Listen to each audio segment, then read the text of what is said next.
Hey everybody, welcome back to Actual Investing. Today I have a viewer recommendation of a stock to cover, and that is C3.ai, ticker symbol AI. So I'm familiar with this company. I used to own this in the past, and I have been doing some research on and off about it. The big thing recently is that they saw a huge amount of hype in their share price. I think their shares went up to something like $40 a share or more. And now they're back in the $20 range. So I think that's leaving people wondering if there is some value here. So today's video is going to be looking into C3.ai as an investment to see whether it makes a compelling investment. So this is their website. C3.ai is an enterprise AI platform, very similar to a company like a Palantir, where they provide AI solutions for big corporations. And so I think before I talk about C3, I want to talk about their CEO and founder, who is Tom Siebel, this guy here. And he's a very successful businessman. So his last venture, which was Siebel Systems, actually generated $2 billion in revenue and then was sold to Oracle. So he has a successful past, right? To sell your business to Oracle, you got to be doing something right.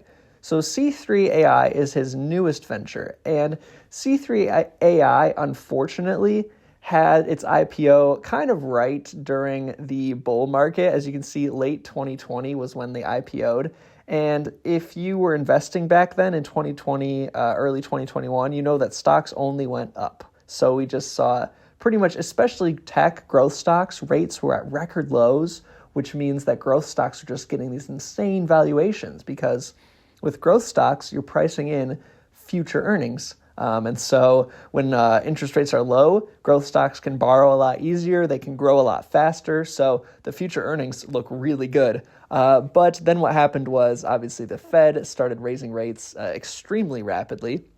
We saw the highest inflation since, I think, the 1970s, and that did not bode well for loss-making companies like C3.ai. So we see that the share price actually got down to around, I think, even the single digits. I think I saw it dip to $9 and something a share. I actually invested in C3 around this time. I should have held it. I think I got in around $13 a share and rode it to like 19 and thought I was just Nostradamus. But I'll talk about why I sold and what I'm doing today. So that's the history behind C3.ai. The first thing I do when I analyze a stock, even before putting it in my spreadsheet, is just kind of look at some basic information on Google Finance. So I'll show you what I look for. So one of the things I want to see, especially in a growth stock, is that they're growing. Okay, so here's what I look at, their income statement. Revenue of $78 million in the past quarter, and that's up almost 18% year over year. Okay, so that looks good. We see it's a little rocky here. We had 3 quarters of basically flat revenue growth, which actually, if you go back and look at the earnings reports, the CEO, Siebel, actually warned investors about that. They said that revenues were going to flatline for a little bit as they changed their business model. But then we see that things got back on track pretty quickly. So if we look at annual revenue growth, yeah, I like to see that. It's a stair step up, no hiccups there. All right, so that said, this revenue growth is not anything astounding, especially for a SaaS or software as a service business. With SaaS businesses, we like to see, as if you're a regular visitor of this channel, we like to see high gross margins and strong growth, right? Because typically SaaS companies are going to have a high valuation because of those things.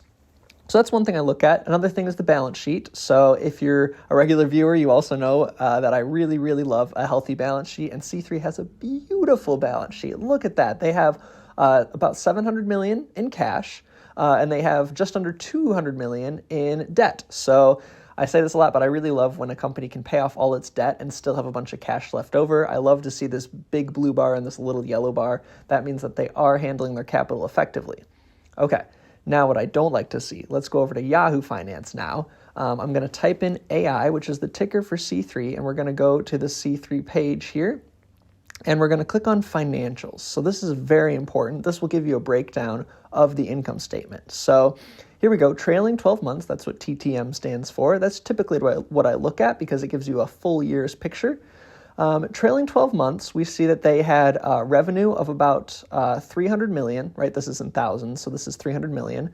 And then cost of revenue of about 122 million. So their gross margins are not actually that great. This is maybe around 60% gross margins. For SaaS companies, I want to see them at least in the 70s. Okay, that's a little bit of a red flag. But then the biggest red flag right here is look at this, operating expenses. 500 million, almost $500 million burned last year, and they only made 300 million in revenue. Okay, why is that bad? It's not always bad, right? I don't expect a growth stock to be profitable, which means their expenses are lower than what they're bringing in, right? They're turning a net profit. I don't expect growth stocks to do that because a growth stock should be reinvesting in the business. And that's where you see this SG&A, selling, general, and administrative. That's things like advertising, like hiring good staff members. That's really important for a growth stock. What is not good is that SG&A is more than $100 million more than their gross profit. Yikes. So they are paying way too much for this staff to bring in much smaller of a profit. And then the other thing is that if you know me, you know that I like to see R&D, which is research and development, at 50% or less of your gross profit. Here we have R&D higher than your gross profit. So even if they cut all that SG&A, all that advertising, if they fired their entire staff, they're still spending way too much on R&D. So if you're a follower of Buffett, or even if you're not, maybe you know that Warren Buffett penalizes companies that have high research and development because they don't have a true competitive advantage. They're paying for that competitive advantage, and that's going to weigh on their profitability in the future. Because, right, growth stocks are about profitability in the future. So I'm not upset that C3 is burning this much money right now, but I'm wondering where is their path to profitability, right? So even if a stock isn't profitable, they could still have less than 50% R&D and less than 100% SG&A, which are the two factors I look for. Those things together could equal 100%. That's fine. But when each one is above the gross profit, like significantly above the gross profit, I just don't see a path to profitability. So let's look at my spreadsheet. This is my spreadsheet here where I rate on 4 factors, and it's been updated with some new stocks. Some of you guys like to see this, so let me know if you want to see the updated version. The 4 factors I rate on are margins, revenues, valuation, and growth. And then the other 2 factors that I mentioned here, research and development to gross profit and SG&A to gross profit, are listed here. I like SG&A below 100, and I like research and development below 50. And the nice thing is you can go to Yahoo Finance and look at all this yourself and put together something like this.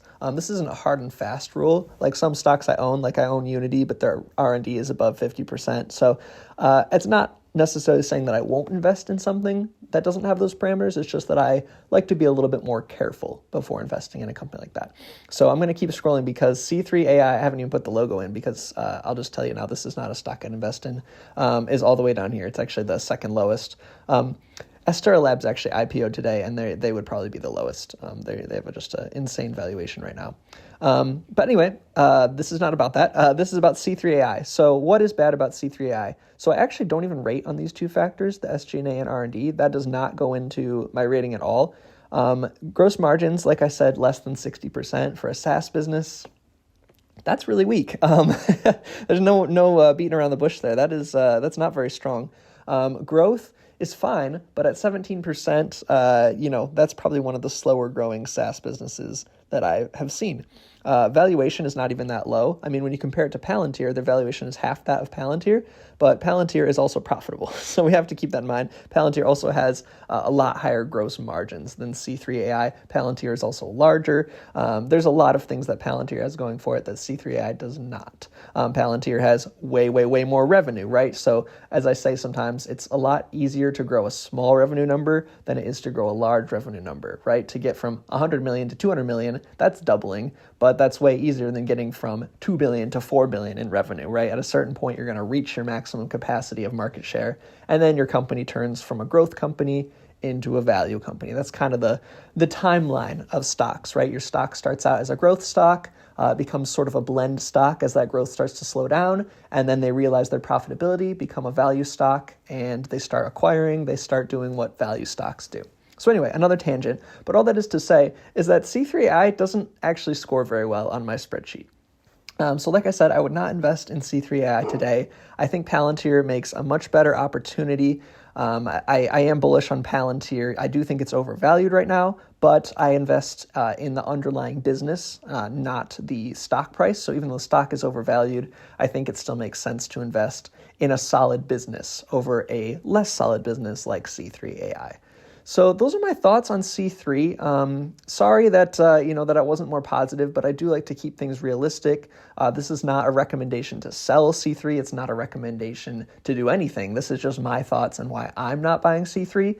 Everybody's investing journey is going to be different. So if you saw this information and said, you know what, I don't mind that. I think they have a bright future. I'm going to invest. Then more power to you. What I would do is just watch and make sure that those profitability metrics are at least improving, right? So they should be cutting down on their R&D. They should be cutting down on their SG&A as time goes on. So maybe every quarter, just check on that. And if that percentage is shrinking, maybe they're taking steps in the right direction. But right now, they have a long way to go before profitability is even a glimmer.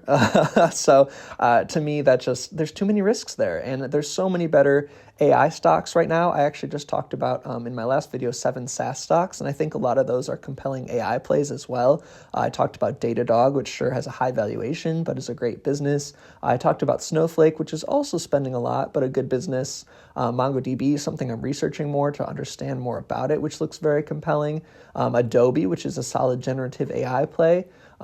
Which, they're beaten down right now. Their short-term future is not looking so great, but long-term, I think they're a solid play. So anyway, I hope this video helped you understand a little bit more about C3.ai and maybe their valuation and why it's so much lower than Palantir. I think it's justified, and I think there's a reason that Palantir trades at such a premium. If you have another stock that you want me to cover, please leave it in the comments. I'm always happy to receive comments and respond to every single one.